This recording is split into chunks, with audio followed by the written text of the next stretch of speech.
Yo! Yayo, yayo, dreaming. Don't give it up, Luffy. Dreaming. Don't give it up, Solo. Dreaming. Don't give it up, Nami. Dreaming. Don't give it up, give it up, give it up, give it up, give it up. Alright guys, how's it going here? This is the first round of the Eggman Online Tournament that happened on November 14th. And I am playing Blue Crocodile, and my opponent is playing the new Red-Purple Luffy. Oh, excuse me.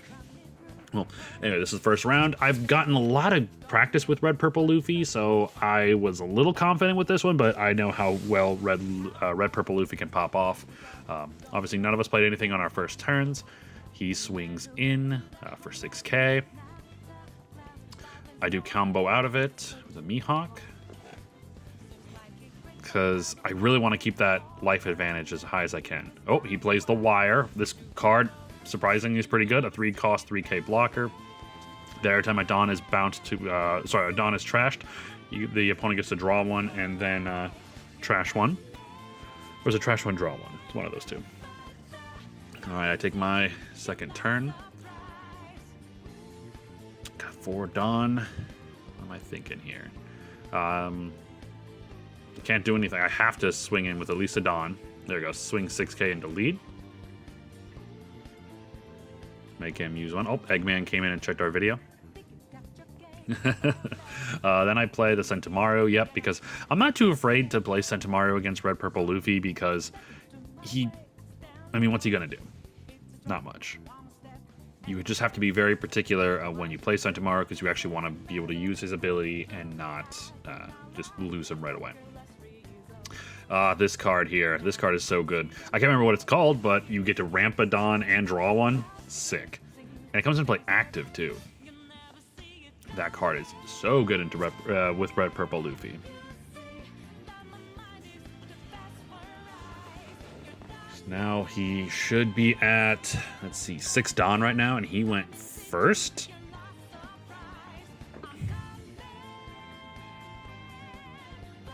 Nutty. I think me and him were chatting a little bit too, so apologize if there's not a whole lot of play right now. Oh, excuse me, I gotta get a drink.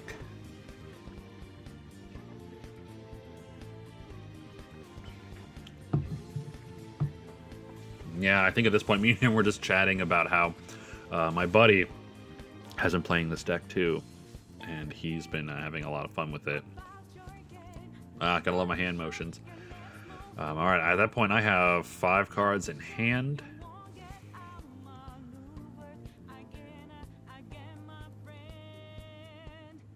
Alright, come on.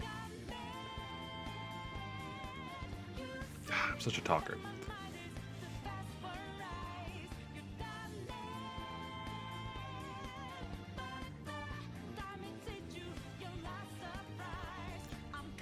Alright. Sorry about the extra talking there, guys.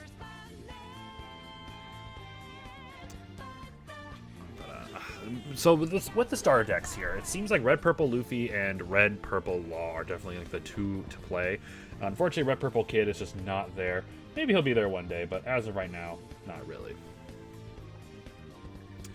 And then with set 5 coming out, those two decks do get boosts, but I think get overshadowed by the Red-Purple, Mono-Purple Luffy leader. What is going on?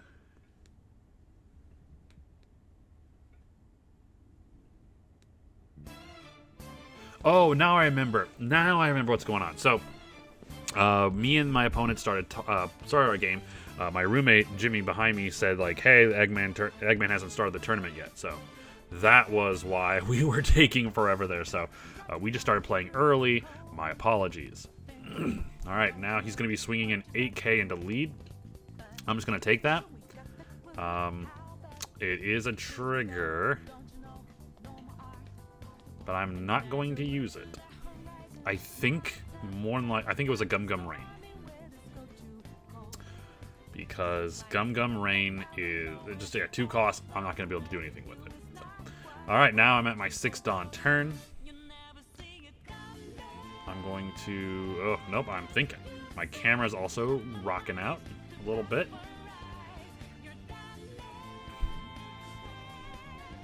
What's going on here? I'm throwing one on my leader.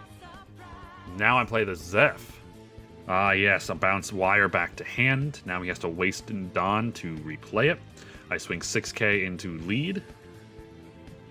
Get rid of a 1k. Cool, cool, cool. Then I pass turn.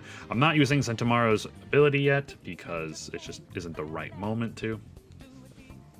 But it's better to get rid of... I feel like it's better to get rid of Red Purple Luffy's early board because they're going to want to save a lot of their Dawn to play their big bodies, and they don't want to have to play their little bodies again after they bounce back. And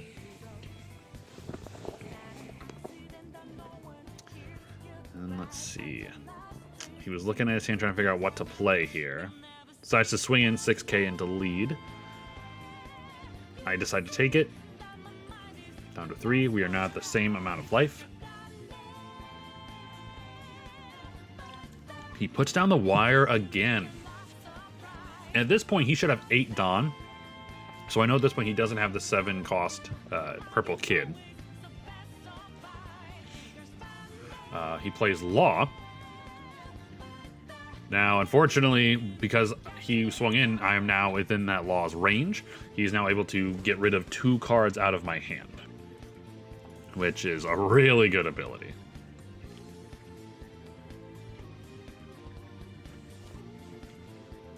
He decides to get rid of the both ends, my hand, and let's see, he got rid of a Red Rock and a Pacifista. Not bad.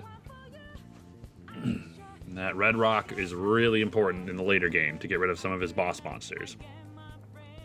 Alright, now it is my turn once again. I should now be on my 8 Dawn turn. I don't know why my camera's rocking out lately, as Eggman said it.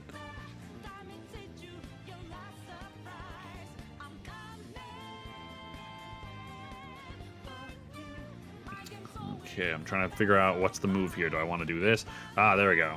3,000 Worlds, get rid of his Law.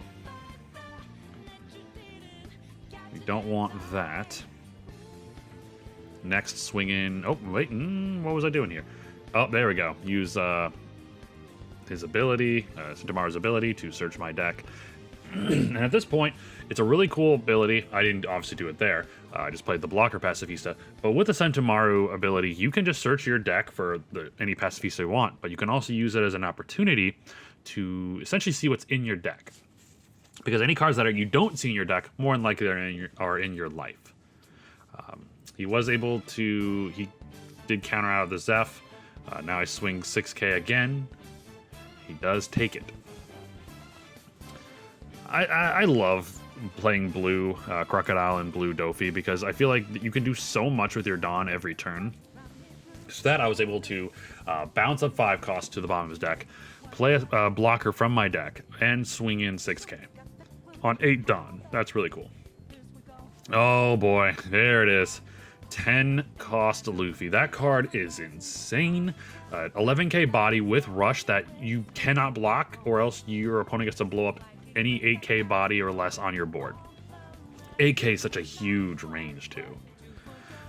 So a card basically saying you can't block, great.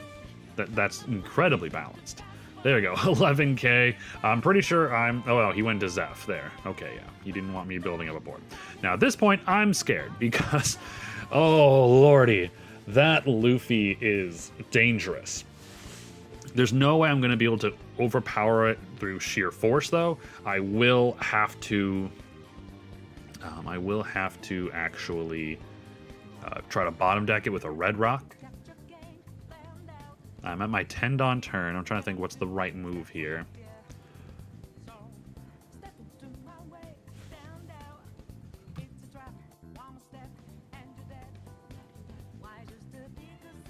Lots of thinking on my end because I'm like, I got to get rid of that Luffy. I could play bodies, but I mean... So I decide to swing 6k into lead again. Okay, he used a 2K this time, so he doesn't have any more 1Ks. So that's a good thing. Use Mihawk to bottom deck his blocker. In reality, I probably should have played the Mihawk first, then got rid of his blocker. So I played Mihawk, get rid of his blocker, then swing it. Because if he had done that, then I would have been like little SOL. So at this point, he's got a 6K body that can swing and a 11K body that can swing. So he swings in. At this point, I could block with the Pacifista, and only thing he could kill is Sentomaru. But I will, looks like I'll take the hit, no trigger. For game 1, this was pretty close. Like, I was already, like, getting worried there. Because if he plays another big body, that's 2 things I have to worry about. And that is, oh lordy, that is an 11K swing. At this point, I have to block with the Pacifista, which then he will trigger to KO Sentomaru.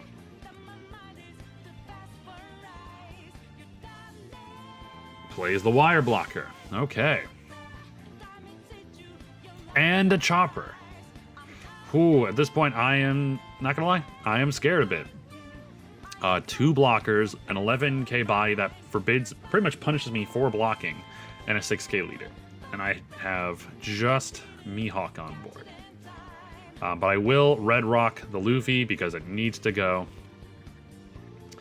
What else am I going to be doing here? Oh, swing 8 into Luffy. Yeah, swing 8 into Luffy. I'm trying to remember why I did that. 9K into Luffy. At this point, he only has 2 cards in hand. He's running out of resources. So more than likely, he's going to take it. Okay. And then I play the 1-cost Law Blocker. You know, I really like that card. I think the card is solid.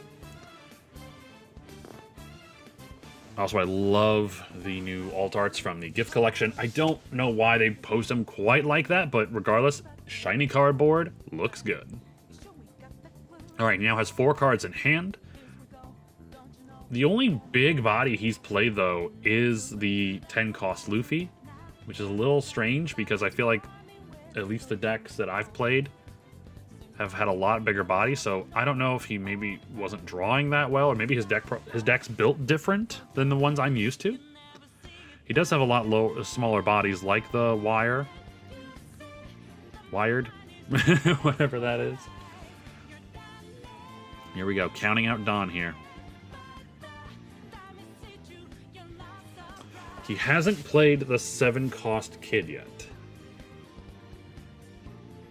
Which that card in Red Purple Luffy is nutty and is going to be the same way in set 5.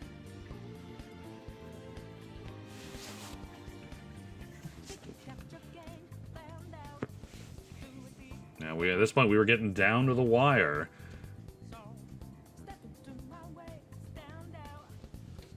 Oh, 7. Is it the Kid? Yeah, it is. On play, gives his -1 Dawn, give his leader that 1K for his turn and my turn. He uses leader ability to bring that Dawn back. It is now an active Dawn. Such a good ability.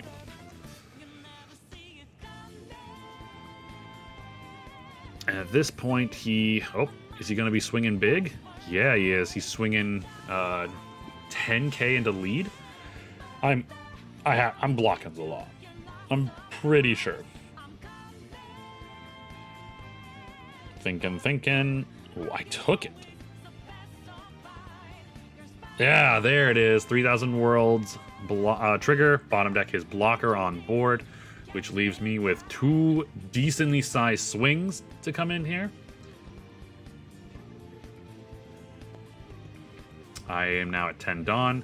I've got my bodies. I almost, I do forget to restand my my Mihawk, but my opponent's like, oh no, yeah, go restand that. I'm like, cool, thank you.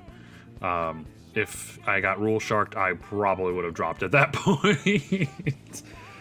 Don't be a bad person and rule shark people with the small things, you know. All right, so I got 10 to work with. He's got 3 cards in hand, a 7K leader right now. So what I do is I swing 10K into lead. So he's got to swing with... Oh, ulti mortar. So that gives him a 10K boost. He trashes a Dawn. He gets to draw 1. And then he goes up to 11. Cool. And I believe if what I'm thinking of is true, I play... Yep, another Mihawk, which bottom decks his kid. So I won't be using that ability again. Unfortunately, I can't attack with leader because my leader is too weak.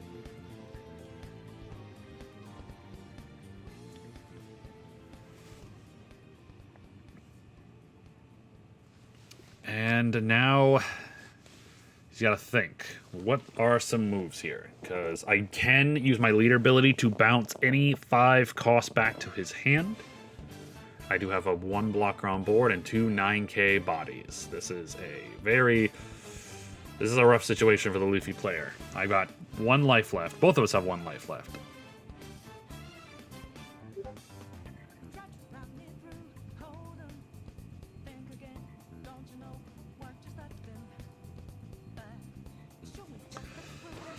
Yeah, it's right at the end of the wire, you know? Like, this is where every decision counts.